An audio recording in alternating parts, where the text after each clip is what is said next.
कई बार कोई पेशेंट जब नॉर्मल हेल्थ चेकअप कराता है तो उसके अंदर कई बार कुछ टेस्ट में अबनॉर्मल फाइंडिंग्स निकलती हैं, या किसी को सिम्टम्स हैं, चेस्ट पेन है, ब्रीदिंग डिफिकल्टी है, घबराहट है, पल्पिटेशन है।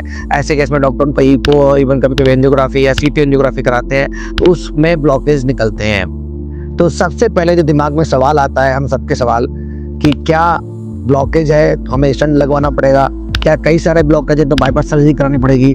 तो इन सवालों का जवाब देने की मैं आज बात करूंगा आपसे। मैं हूं डॉक्टर डी के Gupta, chairman Felix hospital Noida.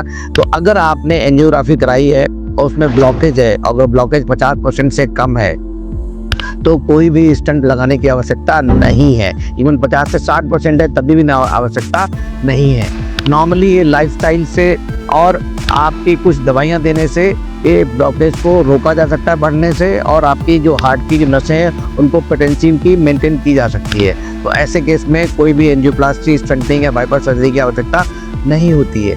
अगर कोई क्रिटिकल ब्लॉकेज है, 70-80% से ज़्यादा ब्लॉकेज है और ईको में या एंजियोग्राफी में दिख रहा है कि ब्लॉकेज क्रिटिकल है, तो ऐसे केस में हम लोग एंजियोप्लास्टी करते हैं, स्टंट डालते हैं। अगर कोई ट्रिपल वेसल डिजीज है जिसको टीबीडी बोलते हैं, मतलब तीनों आर्टरी ब्लॉक है, मेजर आर्टरी ब्लॉक है, उस केस में हम लोग देखते हैं कि क्या स्टंटिंग पॉसिबल है, फिजिबल है या नहीं है।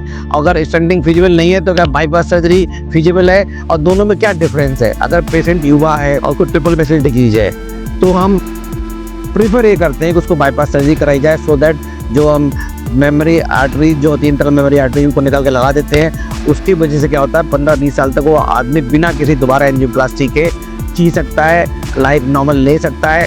अगर किसी व्यक्ति की एज ज़्यादा है, 50-60 साल से ऊपर है और 3 आर्टरी में ब्लॉकेज है और स्टंटिंग पॉसिबल है, तो हम उस केस में तीनों आर्टरी में स्टंटिंग भी कर देते हैं या 2 आर्टरी में स्टंटिंग कर देते हैं और उसकी लाइफ को बढ़ा सकते हैं और उसकी हेल्थ को इम्प्रूव कर सकते हैं। Thank you so much.